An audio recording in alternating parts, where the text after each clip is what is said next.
Agar vaqt mashinasi ishga tushib ketsa, o'qituvchilarimiz yana o'z kasblarini tanlasharmidi? Keling bu haqida o'zlaridan so'rab ko'ramiz. O'qituvchilikdan boshqa moliya sohasini tanlagan bo'lardim. Chunki u yerda sharoitlar juda ham yaxshi. O'qituvchilikdan boshqa kutubxonachilikni tanlagan bo'lardim. Badiiy adabiyotni ko'p o'qiyman, kutubxonachilik tanlagan bo'lardim. Yo'q, afsuslanmaganman. Hech ham afsuslanmaganman. Albatta o'zimni kasbimni tanlagan bo'lardim, juda ham yaxshi ko'raman. Lekin agar mumkin bo'lganda ham men shifokorlikni ham tanlagan bo'lardim. Vaqt orqaga qaytarish iloji bo'lganda ham baribir yana o'qituvchi bo'lganman. Orqaga qaytarish imkoni bo'lsa baribir o'qituvchi bo'lardim, menimcha. Boshqa kasbda o'zimni ko'ra olmayman. To'g'risi, afsuslanmaganman hech qachon. Hech qachon.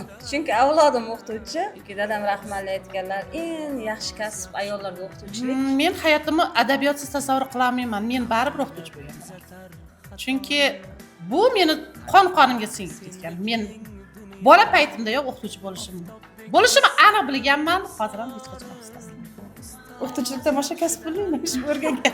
Hayotda shu darajaga yetishimga o'qituvchilik sababchi bo'lgan. Onam o'qituvchi, shuning uchun onamni davomchisi bo'lishni yana ham xohlardim. O'qituvchilik tanlardim. Xalq xizmatida bo'lish bu oliy qimmat.